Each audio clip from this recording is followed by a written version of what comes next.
Hey, podcast listeners, Ria Wong with you once again with Nonprofit Lowdown. Today, my guest is Rebecca.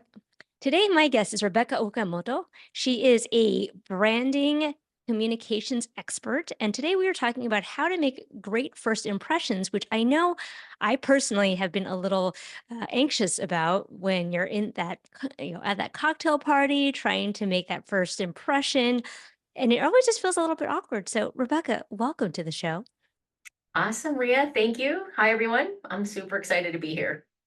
So, Rebecca, we're excited to have you. Before we jump into the nitty gritty details, which I love, tell us a little bit about yourself and your trajectory, because actually you are unique in that you are not necessarily in the nonprofit sector, which is a little bit different than many of our guests. Yeah, so I'll just start with like who I am and like what kind of mission I'm on. I'll just say that um my sister says I'm on a mission to save the world, which is probably true. Oh, But so you are like our nonprofit friends. yeah, and what I want to do is I want to give voice to those who don't have voices or whose voices have been dismissed or ignored or silenced. So I really think that you can't get anywhere unless someone hears you. So it's really important to give people voice. And I'm focused on elevating more diverse voices into call it executive levels or positions where they can make a lot more decisions, where they can hire, where they can own the budgets, where they can set the culture, and if necessary, like they have the strategic power to do things and move things for themselves, their employees, the communities they live, and the customers that they serve.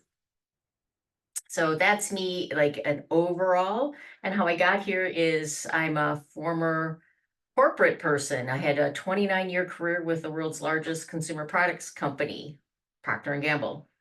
But I was always on a mission to make lives better. I love that. And Yeah. you know, when you and I first connected, really resonated with your message as an Asian American woman because I think this question of voice is so important, particularly because we know that Asian American women are the most overlooked when it comes to being promoted into C-suite levels. Even though, people will rate competency as very high, it's that, oh, they don't have that leadership potential. And I think that very much is tied to this question of voice and are you really hearing me? And am I projecting the kind of confidence or voice that would be necessary to sort of validate myself as a leader? Yeah, and I think that's why like talking about first impressions so important. So I usually give people a pop quiz and I ask them like how long does it take for someone to form their first impression of you on your trustworthiness or credibility? And believe it or not, you are being judged off of, for instance, one word. The way you even say the word hello, people form a first impression. And they say that studies show that first impressions are formed within a tenth of a second, which is how long it takes for you to blink your eye. Wow. It's so funny. I was thinking seconds, but I didn't know it was as quick as a tenth of a second.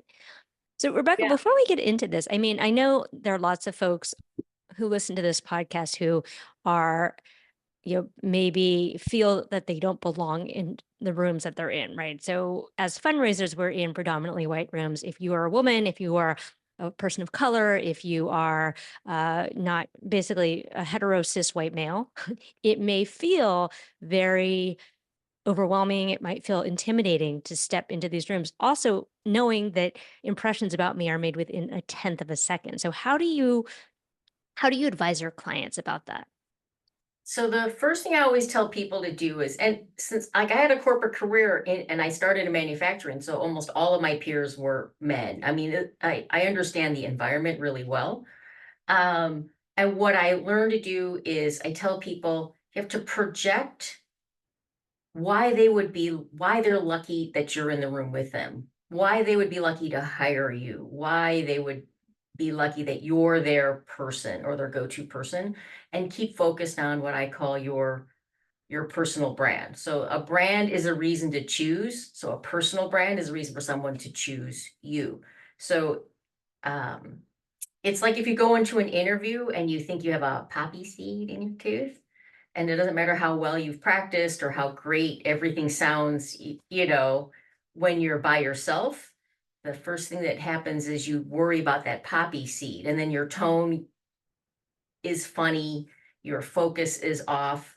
And then the same thing happens. So if you focus in when you walk into the room on, here's what I'm going to do to help them achieve their goals, how I'm going to help them break down barriers. And if you focus on what you do to help them, then your focus is not on being smart or being ignored or whatever. It's really focused on the right thing, and it makes it much easier. And you get a lot more confident. That's funny. I talk about this with fundraising. I call it the Chad energy, as in what would Chad do? Like walking into a room and thinking like, yeah, I'm here. You're welcome. Here to add value, Yes. but you're lucky to have me in this room. Yeah. I also think what I did was, in my career, I was the first Asian American woman to hit, call it the top 1% of the supply chain at Procter and Gamble. And then they didn't promote someone to my level for another 14 years. And it's not that I was, it just so many people get ignored or overlooked.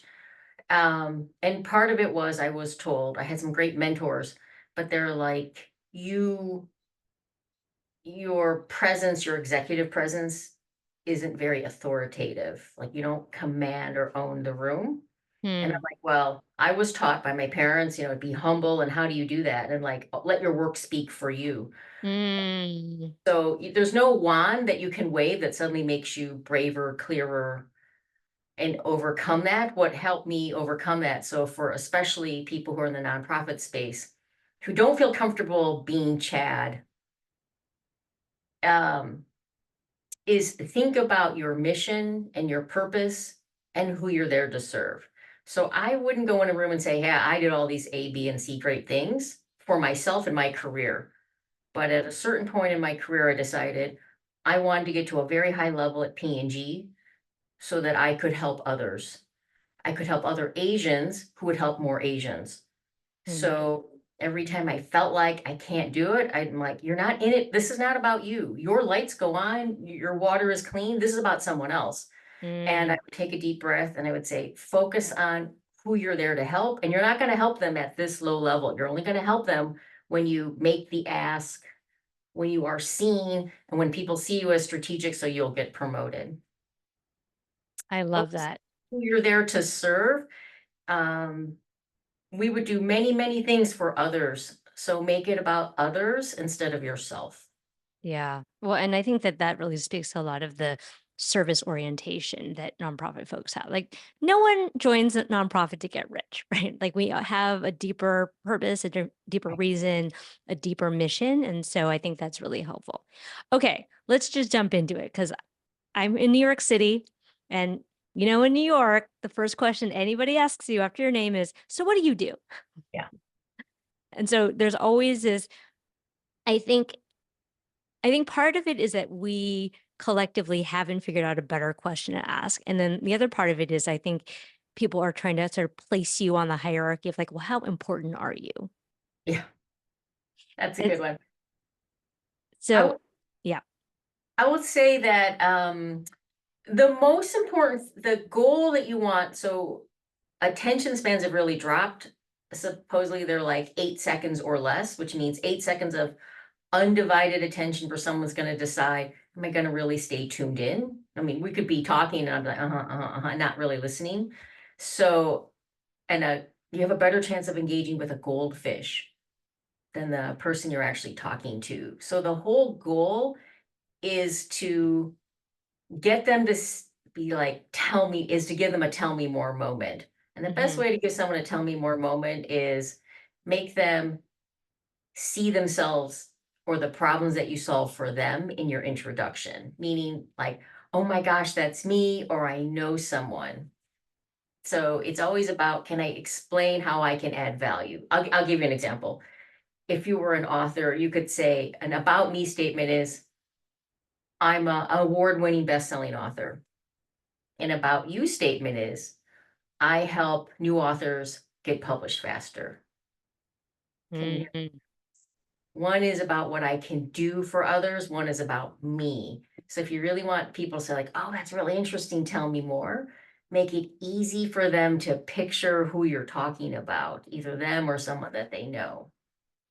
Yeah, I think that's powerful because when I coach fundraisers, I really want them to think about the needs of their donors and what need they're fulfilling for their donors, because so often I think we are so organization centric. Like we're talking about, the people I help and our staff and our metrics and da da da da, without really thinking about what's in it for my listener. What's the thing that they're trying to do in their life and how can I help?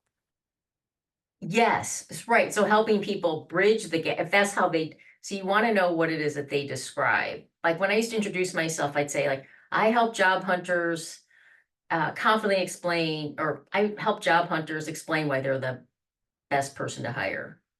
But when I interviewed job hunters, they would say worried, struggle, or confident. So if I said, I help worry job hunters confidently explain why they're the ideal candidate to hire, they're like, oh my gosh, that's me. I'm so worried.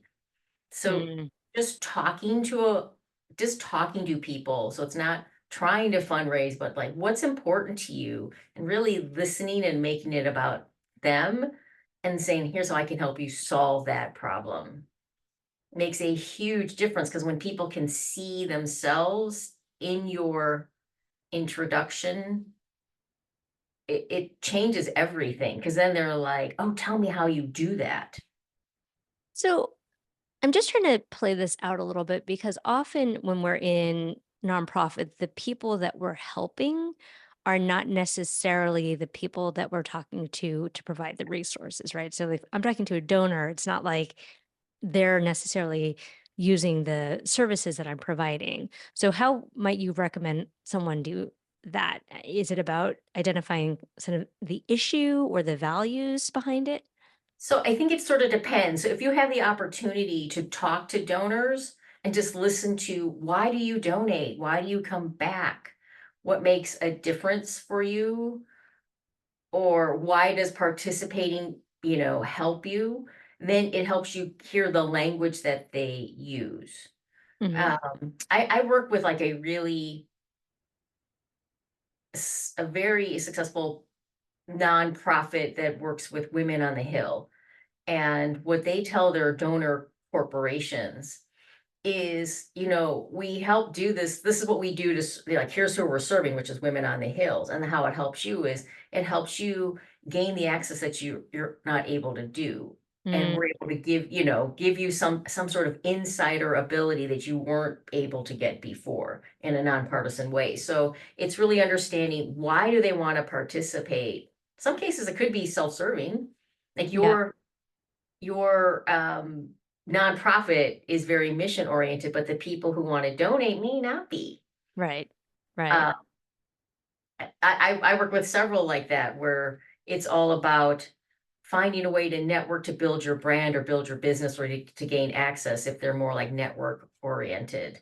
So, but it's spending time asking them like, why? Why do you want to participate? Why have you been participating? Or if you don't listen to what your donors say, you're just always talking about the mission, and the mission may not be as important to them as Yeah. it is. Yeah, you really point to an important point, which is I think a lot of fundraisers are they're scared to talk to their donors. They're scared to engage in deeper conversations of meaning and purpose. But I think, so I think what ends up happening is that we throw lots of tennis balls into vacuum cleaners because, well, we think that they like this and we think that they might respond to them. Yeah. We think that this is what they're interested in. Why don't you just ask them? No, that it's really important. I got a hot intro to someone once who was working for an outplacement company. Like she worked for the outplacement company. It was small. She knew the CEO. She made an introduction saying, "Hey, Rebecca's the right person for you." And so I was like, "Hey, I can help your clients introduce themselves in 20 words or less." Hmm. And the guy, there was an email. He didn't respond for weeks. So then I'm like, wait, why didn't he respond? Like everybody bites on this, everybody. So then I looked through my notes and I read, oh, he lost 30% of his client base. Like one large corporation wanted a bigger company, so he lost. So I said, "Hey, let me help you. Like let me show you how my workshops can help you get new clients or re-engage your current ones." And like 2 hours later, he's like, "Hey, let's talk." Right. So it's really about capturing the interest of what's in it for me, or like what's the interest level for me. And you can't do that by guessing. You can Yeah. only do that by engaging and hearing them and finding out what their concerns are. So though I participated with one it was called a network of executive women. And I told them like we wanted our membership really shrunk because the largest donor moved out of the area. So it was like a grocery chain. And so we had lost like 30% of membership and so okay, we want to grow it back. So what we told people was, like you're going to get training and development for the women in retail that no one else is going to get. And we put on so it wasn't just about helping women, it was really putting on events that were so valuable that people just needed to come. And we like started selling out events because we offered something they could get nowhere else. Mm, So we won it back by giving them something that membership has its privileges. We said, like, that's what they used to say about American Express way back in the day. We're like, what can we give them that makes them think, if we hadn't belonged, we would have never gotten this access or training or ability. yeah. That's really valuable. Okay. I have a couple of different points I want to stop on Okay. before we wrap up. So I want to talk about the pitch. So I am on a one woman mission to ditch the pitch because I think fundraisers have been trained to have a pitch. Now, on the one hand, I think that there's something valuable in that it helps you to really simplify and streamline your message because, you know, love y'all, but 9 out of 10 executives out there talk too much, right? They're too in the weeds. It gets too technical. It gets very confusing, right? People don't want the in the weeds. They want the 30,000 foot. Yeah. So I think the elevator pitch can be helpful to kind of pull you out of the weeds. However, I think that the pitch, and certainly the way that a lot of nonprofit execs have been trained on the pitch, myself included, is there's no connection, right? It's like me saying a bunch of words, hoping that it will force you or inspire you or, you know, make you do something. Yeah. So let's talk about what is your perspective on the pitch? I think I'm exactly where you're at. So a pitch, it only works. But to me, a pitch is about someone saying, "Oh my gosh, tell me more. I want to get involved." You Mhm. very rarely you don't get any nobody's almost no one signs on the dotted line just hearing a pitch. So a pitch is a very simple way of attracting people to get them to want to learn more. I think of it as a movie trailer. Mm. So a movie trailer, you sit there, you watch something for like 90 seconds. It's not in order, but it's snippets of things and flashes of things where you're like, wow, I'm really interested. I want to learn more. So a pitch is something that gets people to want more. And for a pitch to really work, you have to know at that time that what your audience wants is what you're offering. Other than that, the rest, unless you really know, it's engagement. Engagement is more like, tell me more about learning more about them. So I've only seen pitches really work when they're almost ready to sign on the dotted line. Like Shark Tank pitches is because someone is waiting, wants to be pitched. Most people don't want to be pitched. They just they want to be engaged. They want to hear and they want to learn. So So what you're really talking about is conversations, like the art of conversation, right? And yes. the thing that I'm aware of, and I think people will hear the word network and they get like an I get an allergic reaction, right? Because I think the way that we do it feels icky. It feels disingenuous. It's like I've been to a million cocktail parties where the person I'm talking to is like looking over my shoulder to see if there's someone more important to talk to. I can tell they're not really listening, right? So I'm just curious, like when we're thinking about being in social spaces or networking, what's the right way to do it that both accomplishes the goal of wanting to meet new people, but doing so in a way that feels authentic and genuine and connecting versus just like, I'm just racking up the numbers. Well, yeah, exactly. So if you feel like it's just racking up the numbers, it's very stressful. So I think it's exactly what you're saying, which is I'm looking for a way to connect to people where they say, "Hey, that tell me more. That's really interesting," or "I know someone," or "Oh my gosh, that's just what we've been talking about." So you're looking to use 8 seconds to win you 15 seconds to win you 30 seconds, so that they want to talk to you because it's like, "Oh my gosh, we were just talking about that. Tell me more." That's what you're trying to do. So you're trying to engage in a conversation. A really well constructed pitch is actually constructed around a conversation you would have with someone.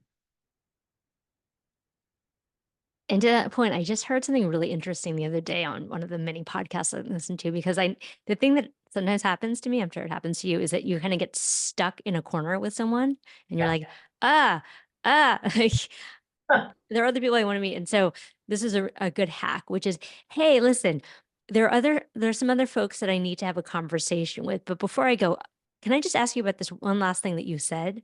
Or you said an interesting point about this, which makes them feel that you were listening, that you were connecting, but also that you have an exit. Oh, that's a good one. Yeah, Yeah. So this is more like you when you introduce yourself, it's as if they were asking you, "What do you do and how can you help me?" right. So that's like your intro.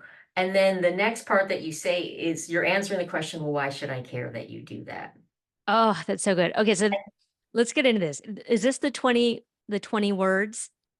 Yes. So if someone says, like to me, "What do you do?" Well, I help entrepreneurs introduce, market, and promote themselves in 20 words or less. So people are like, "What do you do and how can it help me?" Let's say I'm networking with entrepreneurs. Then the next thing you say is, "Why should I care?" So you're giving them facts where they're just like, "Oh my gosh, that just happened to me. How did you know?" It's just like, you know how hard it is when you say something, your people's eyes glaze over or you start to stammer and they're like, "Yes, yes." And then you get the next line is, "Well, here's what I do to solve that." So the question it's you're answering, "What do you do and how do you help?" That's 20 words. Then the next little part is 2 or 3 sentences about why should I care? And then you can either add a little provoke type of thing and then you say like, "And here's how I solve it." A provoke point is kind of like you're saying, like, have you, like, what are you gonna do if this happens to you? Like, you ever wondered what you would do if this ever happened to you? Like, oh my God, I would. So that I help people solve that problem. So in between the 20 words, because the mistake that I see a lot is that people kind of like, say the whole thing and it's kind of a monologue Yeah. and they don't Yes. give You the have to pause. space around, like, let me, it's like a tennis game. Like, I'm going to hit it, you hit it back. I'm going to hit it. And I think, and I'll speak for myself, especially when I'm nervous, I can tend to play like tennis ball, like tennis against a wall. I'm just like banging all the balls. Yeah. Yeah. So what you do is you say what you do. Well, you have to, you're looking for cues, which is you say what you do. You usually have enough time. If it's call it like a 20-second introduction, a little bit, you say what you do, and then you say, like, you give them that, "Why should I care?" Oh my gosh, have you ever been to a party where you just didn't know what to do and you made a fool out of yourself? Oh my gosh, yes, I have. Like you can pause slightly to see if they react or nod or even say something. And Okay, then wait. Let's do it. Can I? Can sure. we? Okay. Hey, Rebecca, good to meet you. What do you do? So I help new entrepreneurs introduce, market, and promote themselves in 20 words or less. Huh. 20 words or less. How do you do that? Well, do you know sometimes when you realize that people are like looking over your shoulder and you don't seem to really engage them, or you don't know what to do when people say, "What do you do?" or "Tell me about yourself." I really help people solve that problem when they freeze up so they can make a really great first impression. Oh, I see what you did there. You took the things that I said and you wove it into how. Yeah, but it's the same thing, which is you just if you know your audience, so you know you're with a bunch of Asian scientists engineered. You know your audience. You say something that make them go like, "Oh yeah, yes, that just happened." You know how hard it is? Like you just dread hearing the words "tell me about yourself." Oh my gosh, I absolutely hate hearing those words. You- You're just waiting to see if they respond or nod, and then then you tell them like, "Well, here's how I solve that." And they're like, so you're in oh my gosh, well, how do you do that exactly? Well, who do you work with? Yeah. You draw them into the that's a so to me, what a pitch is more about getting people to say, "Tell me more." And then there's actually a science-based way of persuading people or moving them down that path. It's not random, it's not like a jack in the box. It flows fairly predictably. And so therefore you can just sort of relax and say, if I just follow this framework, I'm probably going to get people engaged. Rebecca, what is a framework? Tell me more. Yeah. So that the framework is, so first of all, you have to realize that people's attention span is really short. So you can't just dump water on people. Their attention span's only this big. So you can only, it's like 8 seconds. That's a sentence. That's 5 words. That's 10 words. And then when they like, then they'll give you 15 seconds. So you make it about them. And he's like, you know how this is a problem? You make it about them. Then sometimes you can add like a little provoke point and say, any of your thought like, oh my gosh, I can't solve this?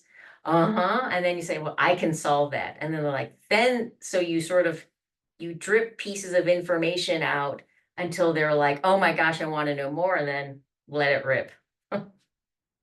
Interesting. And so, how do you recommend that folks think about preparing that? Because it sounds like, you've had a lot of experience, you have years of thinking about doing this. For folks who are sort of new to this concept, how can you prepare in a way that also doesn't feel rehearsed, right? Because like no one wants a script. So the most important thing is, one is you have to practice. You can't just write something down and then hope you memorize it. You actually do have to practice. Um, I practice my introduction like 20, 30 times. I'll say it to myself in the mirror. I'll record myself on Zoom. If I have a new introduction, I'll put it on my phone and you'll see me recording it 50 times so that when someone says like, what do you do? And they put a microphone there, I can just answer it. So part of it is you have to actually practice. And it takes a lot of practice to sound like you're not rehearsed. So part of it is that. Um, and then you have to know your audience. The I feel more comfortable. I spent time asking them, what what do you know? What do you do? So if you're in a space you already have donors, I would be like, what more can we do to engage you? What programs really work for you? What's not working for you? So that language probably will work with someone else. Yeah, it's really interesting because I was talking to a nonprofit leader yesterday, and we are talking about his website redesign, and I Mhm. kind of asked all these questions, and he had ideas about like, well, this is why we do the thing that we do, da da da. And I was like, well, if I'm not in that particular community, why should I care? What's in it for me? And he like stopped. He was like, I never asked myself that question. And I was like, yeah, I think this is a good question. Like, what's in it for me? Why should I care? Of all of the things out there, I could do anything with my money, right? There are 1.5 million nonprofits in this country. Why should I care about this particular thing that you're doing? Yeah, and the way you find out is you ask them, what like, "Why do you care?" You take Right. and instead of guessing is the worst thing, and it's like, "Why should you care?" So ask. The other good one to answer or be able to answer is, "Why now?" Mm, Yeah, I think it's a problem. I think world peace, yeah, but why now? Why right. now does my money matter? People need to see themselves in your answer. That's why it Mm. has to be about them when you first talk. So they're like, uh-huh, uh-huh, like when they start to nod, they say that's right, or that's me, or I've been talking about that, or I've been worried, that tells you you're on the right track. 'Cause they have to see themselves in your answer before you can talk about what you do. Yeah. It's never Yeah. about what you do, it's about them and what Mhm. they worry about. I'll bet you have lots of different, organizations you can join for women, but, like, so what are you looking for? One that really moves the needle, one where, you get better access? Like, you have to ask them so that you can create that as part of your pitch. Yeah, it's funny. I One of my favorite books is How to Win Friends and Influence People, and it's Yeah, so yeah, simple yes. and time honored, which is people want to know what's in it for them. How can this benefit me? Yeah, and if you talk about their problems, a long time ago, I did a United Way campaign at my plant. It was like this union facility. They're like, "Well, you're the leader of the organization, so you have to do the United Way campaign." I'm like, I don't want to do the United Way campaign because they don't want to donate. They have a history of not donating, so I don't want to get mocked or whatever. So I was just asking them, like, why don't you guys donate? I just don't even know. So, like, should I bother? Why do you? And they're like, look, how do we know the money does anything? That's what they wanted to know. So, and like, does it really matter to our people? It's just money into the community. No one does anything with it. So I found one of the women that worked for me. She brought her baby in and she said, I just want to tell all of you who donated 20 years ago for the Children's Hospital, this is my son. He wouldn't be here if it weren't for that hospital. I just want to personally thank you because your dollars mattered to what's most precious to me. Oh, that's so powerful. 100% donation, because I asked them, why don't you donate? They're like, nobody benefits. Yeah. Yeah. The moment they saw someone that they knew who said, 20 years ago, you guys donated to make this hospital. Wasn't today. It was 20 years ago. I just want to say thank you. And they were people like crying, like men technicians, they were just like, oh my gosh, it really matters.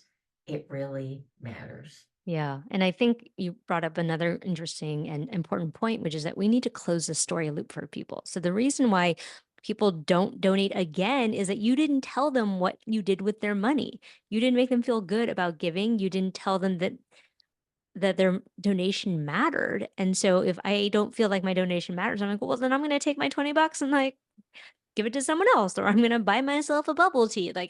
You have to tell me why the thing that I have done makes a difference.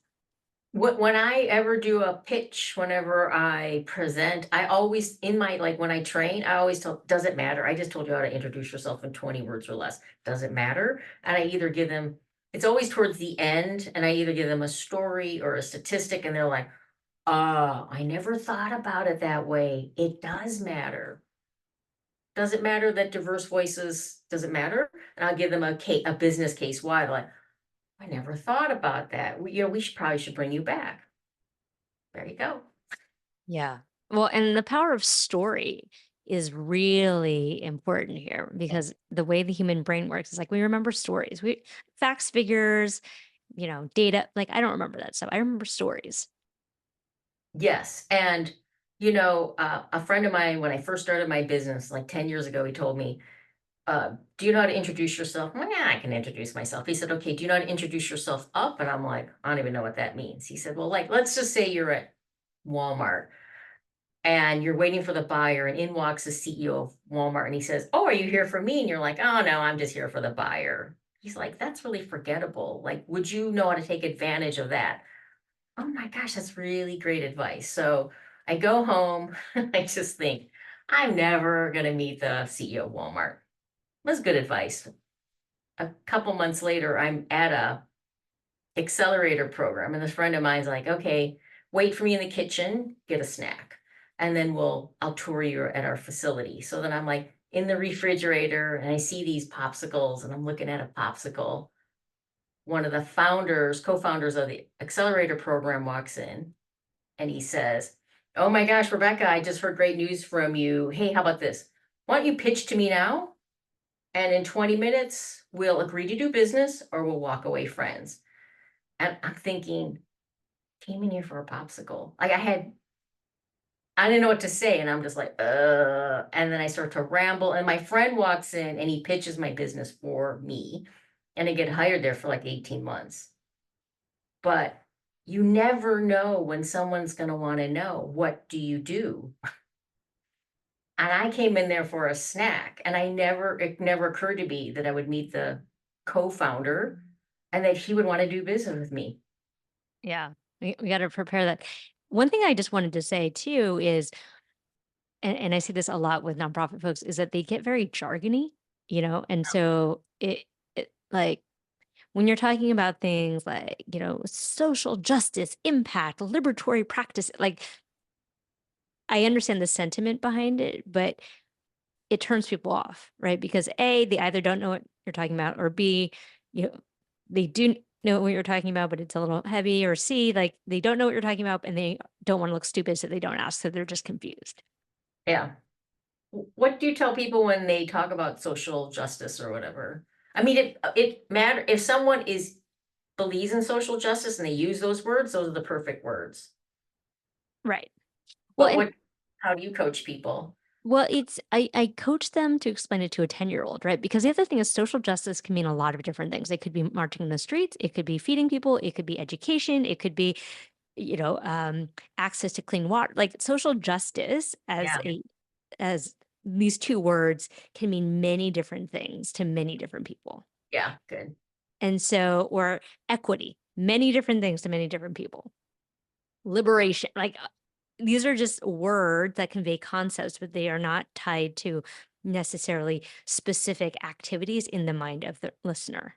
Yeah, that's good. Yeah, it could be a trigger word where they're like, "Ooh, stay away." Yeah.